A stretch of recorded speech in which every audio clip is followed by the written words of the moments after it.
Iceland was a microcosm of everything that went wrong during the global financial crisis. The sudden collapse of the country's banks in the fall of 2008 wiped out the pensions and savings of most Icelanders. Every citizen was now saddled with a debt estimated at $350,000 per person. Icelanders were furious at the greed of bankers and government cronyism that contributed to the meltdown. In early 2009, some took to the streets to express their dissatisfaction. First, they surrounded the national parliament, and protest leaders appealed to the public to come out and support them.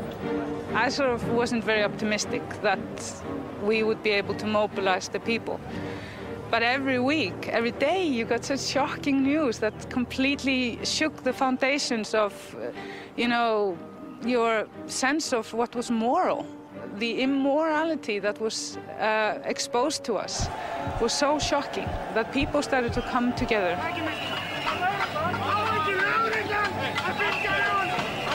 The Reykjavik police moved into position to protect the parliament.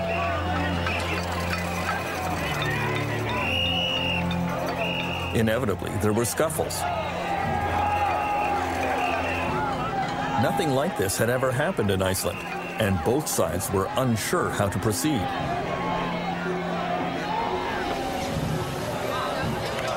On January 21st, the anger focused on Icelandic Prime Minister Geir Haarde.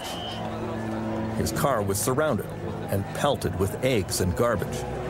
He was shaken by the incident, especially because it came shortly after a difficult visit to his doctor. When people were attacking my car, I had gotten the diagnosis the night before that I had cancer. So all of this in my memory is very, very vivid. I can understand why people were angry, particularly those who had lost money, who had lost their jobs. There was a crisis that nobody had really expected, of enormous proportions. Icelandic poet and singer Hordur Torfason was the main protest leader. I said to the people, we are all angry, but use your anger as a positive force. Don't destroy, don't use violence, don't attack people, don't go to the homes of the politicians, because that's private.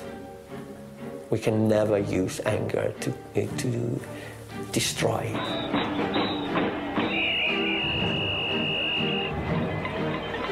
Torfason asked the crowd to go home and get their pots and pans, then come down and serenade the politicians in the parliament. Við þurfum ekki að nota alla þessa peninga. And it was new for Icelanders, ordinary people, to come out and do something sort of illegal, like not obeying police orders and so forth. And in the end, it almost became tribal. There were so many people with pots and pans and homemade drums, and there was this beating and the fires outside the parliament. In a sense, it was sort of the unbearable lightness of being, to be there, to experience this within the nation, and to see the joy and experience the joy when we finally got what we wanted. On January 23rd, Icelandic Prime Minister Geir Haarde addressed his countrymen on national television and announced that he was resigning due to illness. Og velja sér nýjan formann sem leiða mun flokkinn í næstu kosningum. Takk ykkur fyrir. His governing coalition fell apart. National elections were called. The new government in Iceland was left to clean up the incredible mess left by the bankers and politicians who preceded them. Og í dag yfirgefur Steingrímur Sigfússon became the new finance minister. Obviously, the international crises are hitting a lot of countries, but in Iceland it's probably more painful than almost anywhere else, because things were taking to such extremes in Iceland. This neoliberal privatization experiment that was driven forward by greed and bad practices in business had a terrible ending, and now we are paying the price. And like usually, it's not the people that cause the problem that have to tie up tidy up afterwards. Many Icelanders feel they are living in the ruins of a collapsed society. Reykjavik police see the symptoms, like an upswing in domestic violence.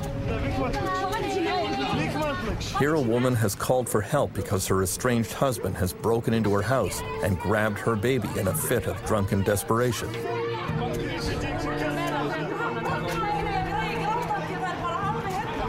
The police calmly talk the unemployed man into giving up without a fight.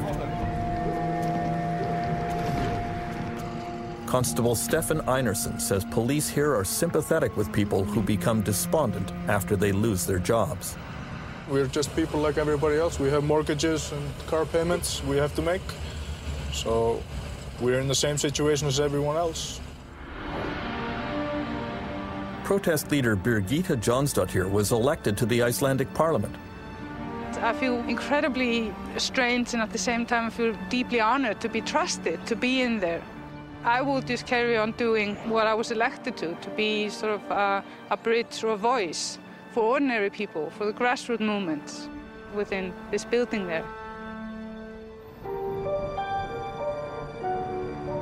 As a result of the meltdown, young people in Iceland face decades of high taxes and reduced social services to help pay off the debts run up by Icelandic banks.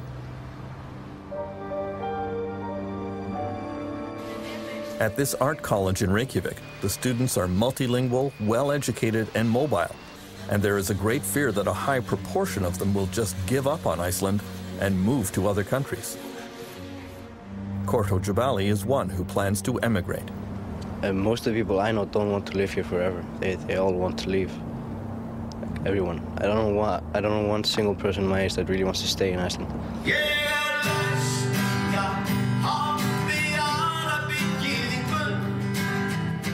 Icelandic protest leader Hordur Torfason has resumed his career as a performer.